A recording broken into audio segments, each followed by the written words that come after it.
तो चलिए आज लाभ और हानि में आज हम कुछ नए टाइप के सवाल को देखेंगे।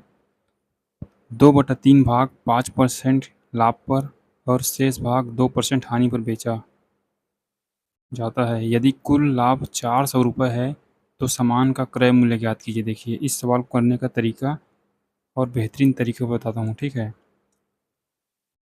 यहाँ आपको वस्तुएं लिखना है, वस्तुएं एक लाइन पे या भाग बोलिए, एक बात ही है। और यहाँ आपको जो लाभ परसेंट है उसको लिखना है, ठीक है। 2/3 भाग बोला है तो नीचे वाले को मैं टोटल मान के चलता हूँ, ठीक है।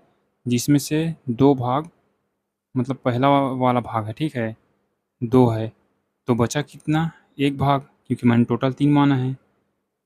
तो उसने बोला है 2/3 भाग 5% लाभ पर, तो लाभ कितना है 5%, लाभ है इसलिए प्लस, शेष भाग 2% हानि पर यानी माइनस, क्योंकि हानि है 2%। अब क्या करना है आपको, यहाँ जो नीचे आता है वो प्रॉफिट या लॉस परसेंट के बराबर आता है। ये क्या होगा, 5 दूनी 10 प्लस का और 2 एकम 2 माइनस का। अब क्या करना है आपको, नीचे भाग देना है इनका 2 और 3 वस्तुओं का, ठीक है, 2 और 1 3। तो यहाँ से कितना आया 8/3%।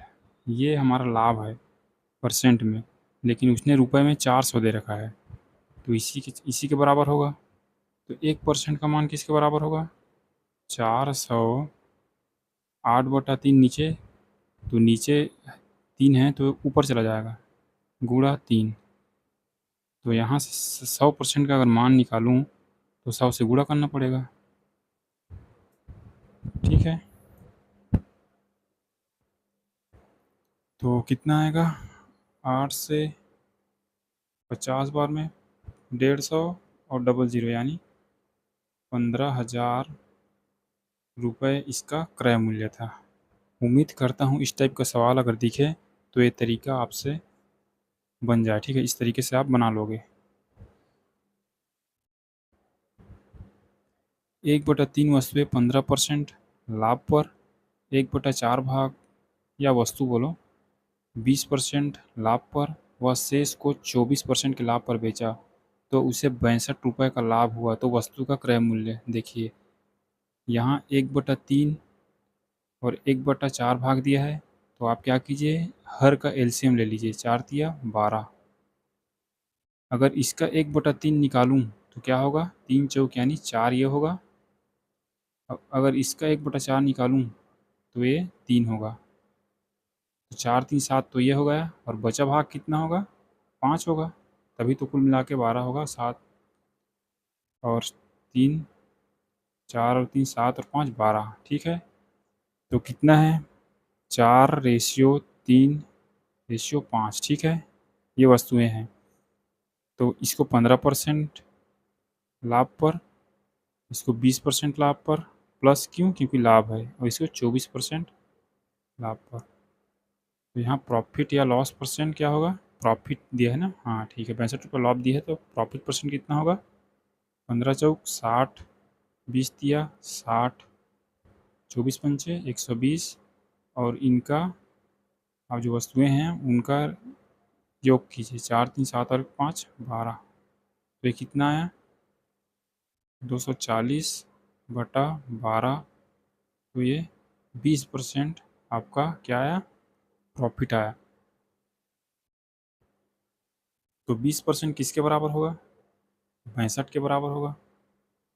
तो 1% का मान किसके बराबर होगा, 62/20, और 100% का मान 100 से गुणा, 20 से 5 बार में 5 दूनी 10, 5 छक्के 30 और 1 31, यानी वस्तु का सीपी क्या रहा होगा 310 रुपये।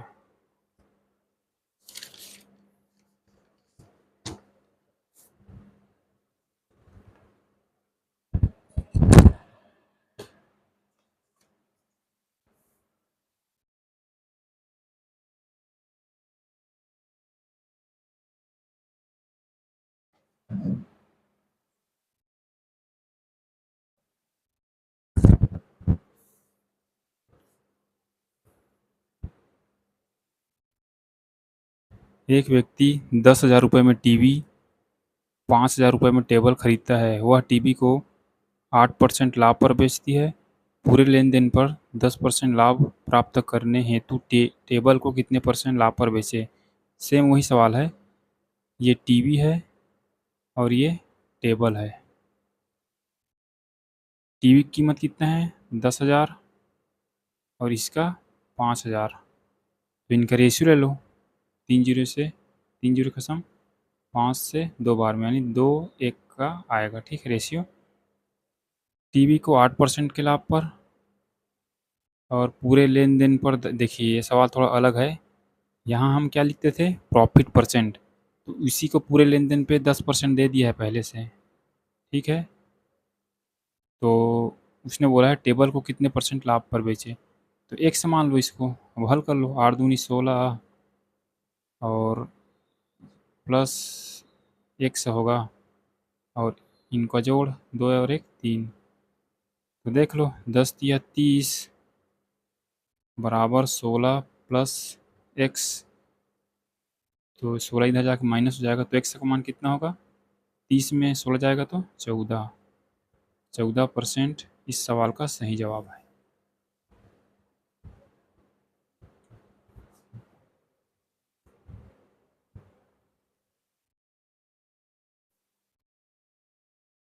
₹50 प्रति कलम की दर से 50 कलम खरीदा।